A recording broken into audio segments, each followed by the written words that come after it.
Bonjour, aujourd'hui je vais vous parler de cette autre béatitude, heureux les débonnaires, car ils hériteront la terre.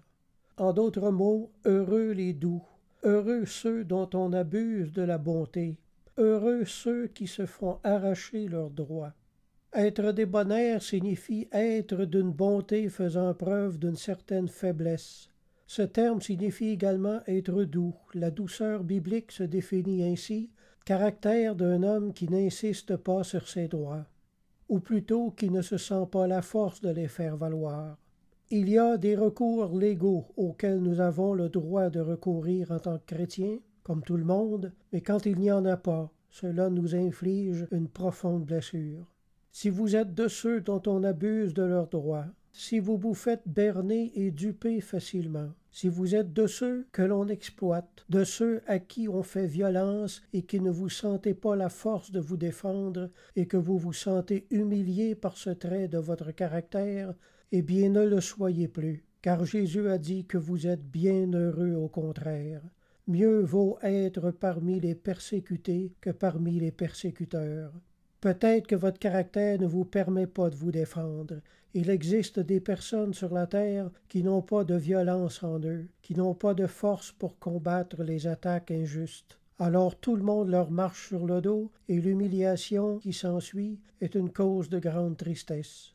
La Bible dit en parlant du Christ: « Il a été maltraité et opprimé, et il n'a point ouvert la bouche, semblable à un agneau qu'on mène à la boucherie, à une brebis muette devant ceux qui l'attendent, il n'a point ouvert la bouche. » Jésus s'est tu devant ses bourreaux pour partager votre souffrance muette. Si vous ressemblez à Jésus-Christ, n'en ayez pas honte. C'est un grand honneur au contraire.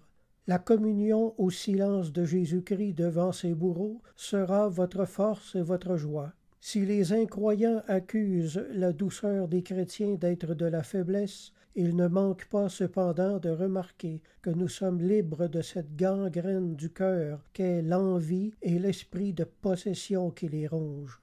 Avoir un esprit doux, c'est enfin connaître la sérénité. La sérénité, c'est l'absence d'agitation et de trouble intérieur, tranquillité d'esprit. Notre esprit de non-résistance à la méchanceté devient notre sérénité et constitue la preuve étonnante de la vie de Jésus en nous. Soyons assurés que si les incroyants nous jugent ouvertement, ils nous envient souvent secrètement. Par notre docilité devant les hommes méchants, nous manifestons la douceur même du Christ, faisant preuve de noblesse en ce que nous refusons de nous venger contre les brutes de ce monde, nous prouvons que nous appartenons à un autre monde. Posséder une telle sérénité est impossible aux incroyants, parce que c'est une grâce qui descend du ciel.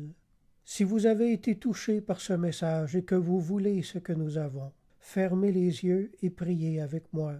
Mon Dieu, ces paroles m'ont rempli de consolation. Je vois maintenant que la doctrine de Jésus-Christ est vraiment le chemin, la vérité et la vie. J'accepte aujourd'hui le Christ comme Sauveur et Seigneur. Je veux me mettre à son école jusqu'à la fin de mes jours. Amen. Je vous encourage à vous procurer une Bible et à retourner à l'Église. Si vous avez des questions, mon adresse courriel est jocelyn041@hotmail.fr. Alors je vous dis à la prochaine, gardez la foi et la foi vous gardera.